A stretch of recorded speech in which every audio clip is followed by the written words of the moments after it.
განვაგრძობთ წმინდა ანდრია კრიტელის სინანულის დიდი კანონის განმარტებას. 4 შაბათის პირველი 6 გალობა ისევ მოსეს ხუთწიგნეულის თემას განავრცობს. თუმცა ახალი აღთქმის სახეებით შემოდის და მასთან ერთად იხსენიება ღირსი დედა, ცოდვის უსაზღრო სიღრმიდან სულიერი კიბის უმაღლეს საფეხურზე ამაღლებული წმინდა მარიამ ეგვიპტელი. ეს შემთხვევითი სულაც არ არის.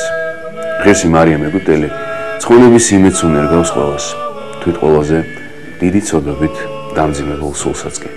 მის დამივედრება ჩაერთვის როგორც 4 შაბათის, ასევე 5 შაბათის კანონებს. მომანიჭე მადლი ბრწყინვალებისა, მაღლისა მისაღთო ისა განგებულებისა, რათა ვიხსნევ ნებათა ბნელისაგან და გულს მოდგინე თუ გალოვდე ცხოვრებასა შენსა მარიამ და კეთილთა ღვაწლთა შენთან.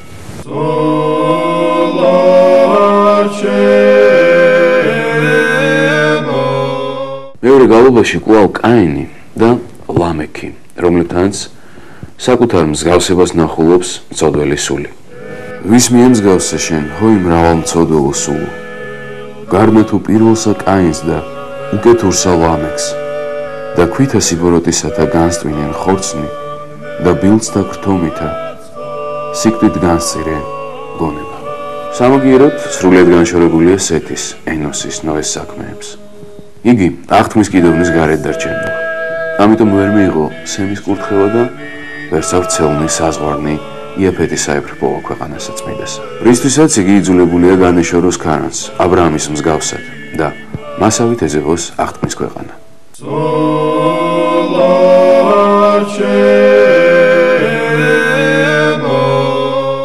მესამე გალობაში კვლავ აბრაამის ღვაწლი იხსენიება და ისევ მიგვენიშნება, რომ მხოლოდ ცოდვილი ცხოვრების დატოვებით მოიპოვება გამოხსნა.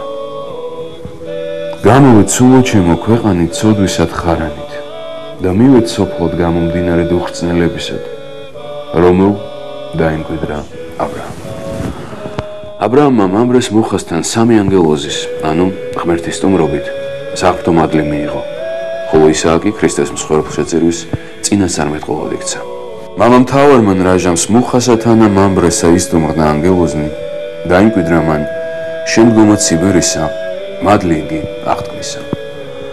ყოველივე ეს არის წინასახე და ამავე დროს ცოცხალი მაგალითი გამოხსნისა. ისევე როგორც ხევალისაგან შობილი ისმაილის განდევნა მიგვანიშნებს საფრთხეზე. ისმაილისი იგი განდევნა შენცა გასმიეს სულო, ვითარცა მხევლისა ნაშობსა. ხრიდენ უკვე მისებრ გავნოს უწყებება მან.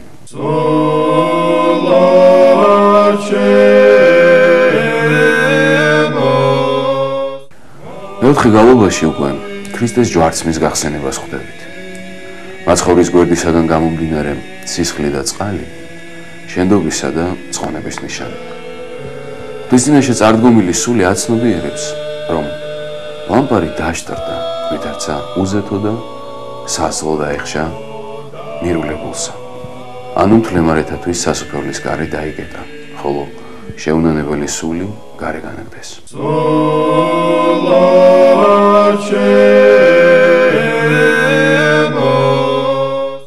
მეხუთე გალობაში წმინდა ანდრია მოიხსენიებს უფლის განკაცების უდიდეს საიდუმლოს და იმ ნიშნებსა და სასწაულებს, რომელთაც უფალი მიწიერი ცხოვრების ჟამს აღასრულებდა. ჩემებრ კაცკნილი, ჩემთვის ღმერთი ყოფთი ნიშდა, რაჟამს განსწმებდი კეთრომანთა და დახსნილთა შეამტკიცებდი, ხოლო წიდოვანსა ფესვისა შეხებითა კურნებდი. უცოდველი მხოლოდ ღმერთია. ადამიანის ბუნება კი ცოდვისკენაა მიდრეკილი და მისი განრიდება ცოდვისაგან მხოლოდ ღვთის ძალითა და მოწყალებითაა შესაძლებელი. მრიდე უფალო, მრიდე ქმნულსა შენსა, სწოდე, მიუხინე მხსნელო, რამე თუ თვით ბუნებით წმინდა მხოლოდ ხარ და არავინ არს სხვა ყოვლად უცხო ცოდვისაგან.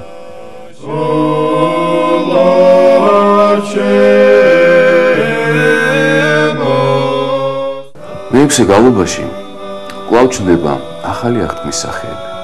აქვე კვლავ იხსენიება კიდოვანი აღთქმისა, როგორც ქრისტეს ეკლესიის წინასახე, ასევე ამალეკის, ბოროტი წყლის მძლეველი ის უნავესი. განეწყე შენ და დააქრთენ სიმხნით ხორცდავნებანი, ვითარცა ისო ამალეკი და გაბაონელთა მათ საცდორიანთა გულის სიტყვათა ზლევდი. ვითარ პეტრე აცხოვნე, ღაღად ყორა, შემიწყალები მაცხოვე, მეცა მიხსენ ქრისტე, მოყავ მარჯვენა შენი და სიღრმით ზვირთად აღმომიყვანე ტკბილო.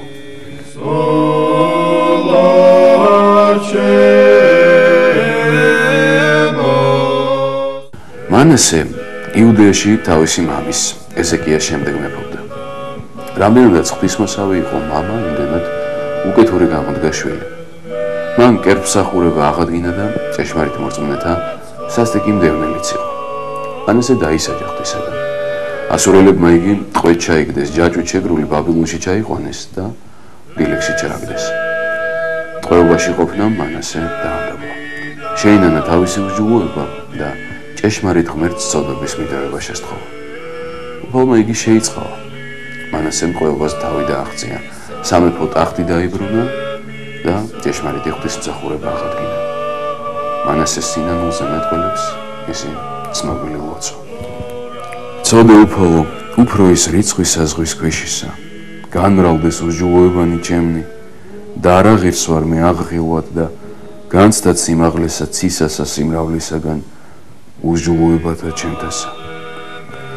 ამიტომაც ევედრება სული ღმერთს. მანასესნი მოიგინ სულო აღძრანი წინა არჩევისანი და ვითარცე საძაგელნი აღმართენ ვნებანი და განამრავლენ მოსაწყინელნი. არამედ ბაძო ცინანულსაცა მისსა და აღსარებას. ილიას მიერ ცრუ წინასწარმეტყველთა მოწყვეტა და იეზაბელის ხვედრი ღვთის რისხვისა და კაცრი სასჯელის მაგალითია. მოსრნა უკვე ილია, ოდესმე ცრუ წინასწარმეტყველნი იეზაბელისნი და ბოროტად წარსმიდნა იგინი სამხილებელად აქაბისა. არამედ შენ სულო, ამას ეუბტოდე და მტკიცე იქმენ სარწმუნოებით.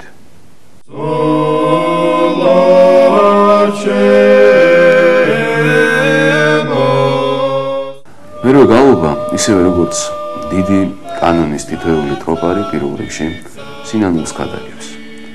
ღმერთი მართლმსაჯულია, გადარჩენას თავისით ვერავინ მოიპოვებს და ამიტომ მის მოწყალებას უნდა მივენდოთ. მართლმსაჯულო იესო, შემიწყალე და მიხსენ ცეცხლისაგან დამსჯელისა, რომლითა სამართლოდ მეგულების მე დასჯა და განწმინდე პირველ სიკვდილისა სინანულისად. გალობა ახალი აღთქმის მოვლენებით არის დატვირთული. იხსენიება ორი მონადულის სახელი. ესენია მაცხოვრის მარჯვნივ ჯვარცმული ავაზაკი, რომელმაც პირველმა დაიმკვიდრა 60 და წმინდა პეტრე მოციქული, რომელსაც მთელი ცხოვრების განმავლობაში არ შეშრობია წრემლი. ავაზაკისებრ ხმობ მომიხსენე და პეტრესაებრ სტირ მიუხინე, მაცხოვარ, მეზორისებრ გოდებ, მეძვისაებრ წრემლოი.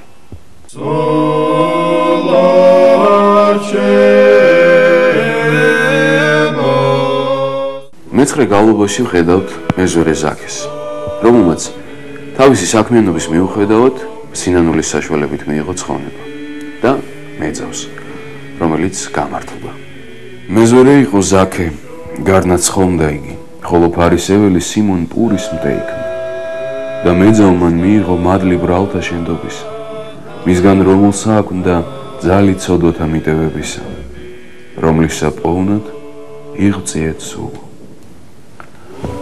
ამგვარია ოთხშაბათის კანონის შინაარსი, რომელიც მლოცველს იმ განწყობილებით აღავსებს დიდი მარხვის დასაწყის რომ შეეფერება და შეეწევა მას, რათა კეთილად განვლოს ასპარეზი.